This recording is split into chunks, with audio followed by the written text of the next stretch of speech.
বোকারা যা দেখে কিংবা শোনে অথবা যা অনুভব করতে পারে তার বাইরে কিছু ভাবতে পারে না।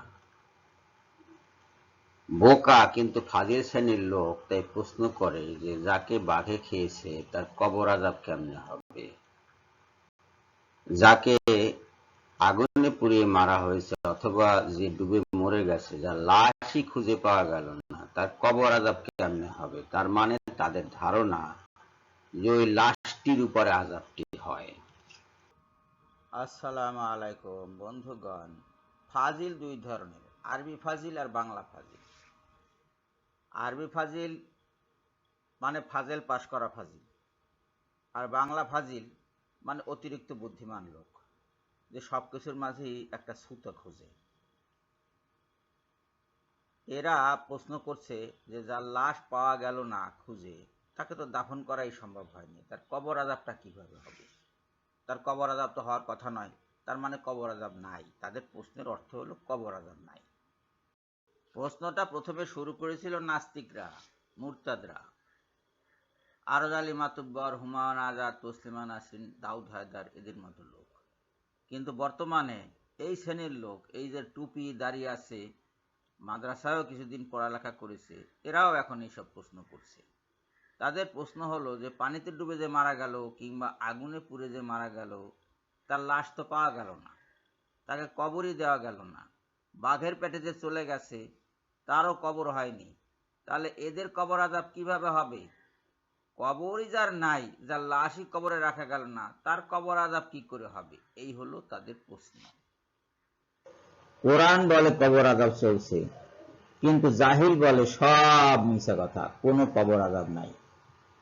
আসুন বিষয়টা আমরা একটু পর্যালোচনা করে দেখি। কবর আযাব সম্পর্কে আল কোরআনের বর্ণনা,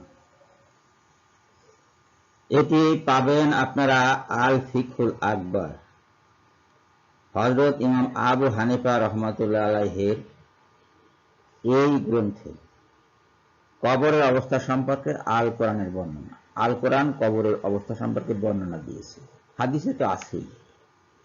সে বর্ণনাটা কি? যখন তাদের কারো মৃত্যু উপস্থিত হয়,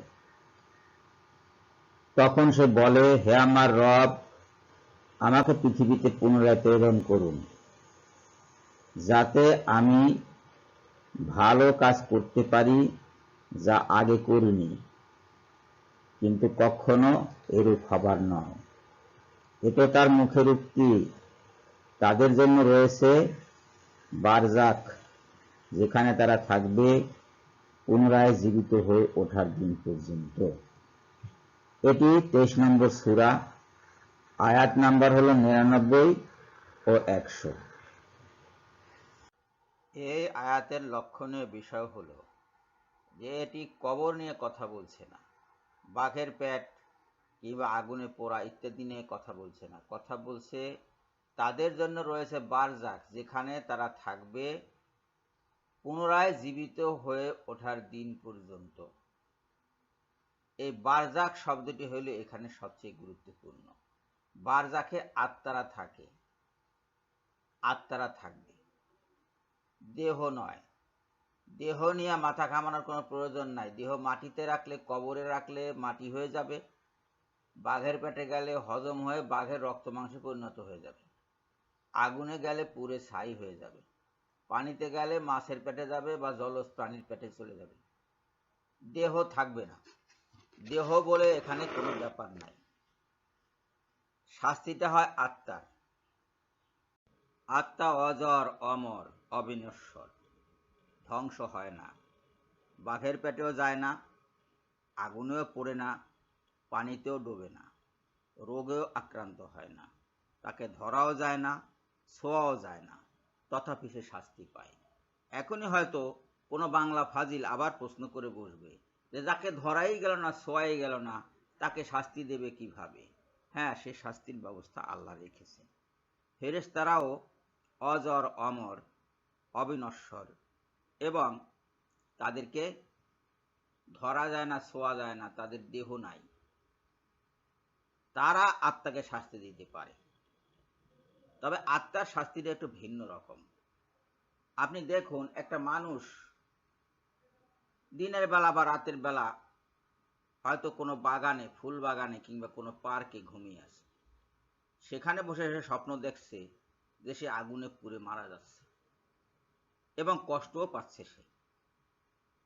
এই কষ্ট কিন্তু অবাস্তব নয়, বাস্তব কষ্ট সে পাচ্ছে, বাস্তবে কষ্ট। ঘুম থেকে জেগে দেখে যে সে ফুল বাগানে কিংবা পার্কে শুয়ে আছে, আগুন কোথাও নাই।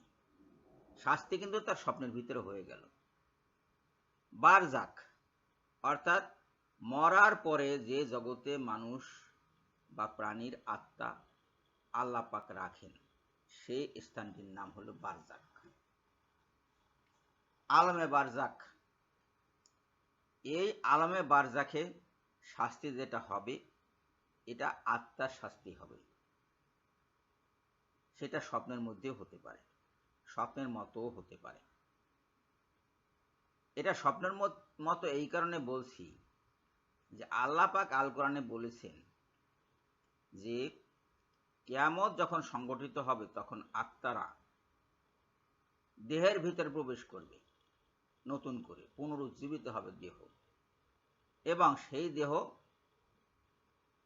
বেরিয়ে আসবে, দলে দলে বেরিয়ে আসবে। আল্লাহ যে হাসরের মাঠ প্রস্তুত রাখবেন, সেই হাসরের মাঠের দিকে তারা ছুটতে থাকবে এবং বলতে থাকবে যে হায়, আমাদের শয়নগা থেকে কে জাগালো, শয়নগা থেকে কে জাগালো। অর্থাৎ তারা ঘুমিয়েছিল, ঘুমের অবস্থায় তাদের কারো শাস্তি হয়েছে, কেউ আরাম পেয়েছে। লোকটি ঘুমিয়ে আছে,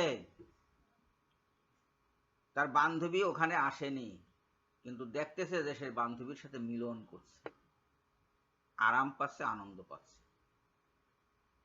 ঘুম থেকে জেগে দেখে বান্ধবী কোথাও নাই, কিন্তু তার হাসিটা তার তখনও মনে লেগে আছে, মুখে লেগে আছে। এই অবস্থাটাই হয়ে থাকে। আত্মা এভাবেই বারজাকে শাস্তি পাবে।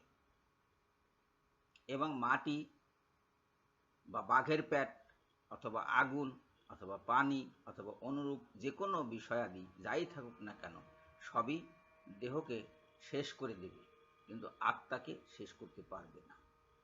আত্মা দেহের সাথে মিলিত হবে পুনরায় সেই পুনর্জাগরণ দিবসে, হাসরের দিনে, এবং সেখানে তাদের বিচার হবে।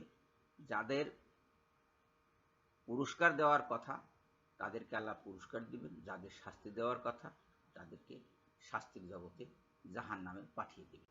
এর মাঝখানে কবর আযাব নাই, কিংবা বাঘের পেটে যে গেছে তার কবর আযাব কিভাবে হবে, এই প্রশ্ন আসতে পারে না। আত্মা বাঘের পেটে যায়নি, আত্মা পানিতে ডোবেনি, আত্মা আগুনে পড়েনি। আশা করি আপনারা বিষয়টা বুঝতে পেরেছেন। সবাইকে ধন্যবাদ জানিয়ে এখনকার মতো শেষ করছি। আল্লাহ হাফেজ।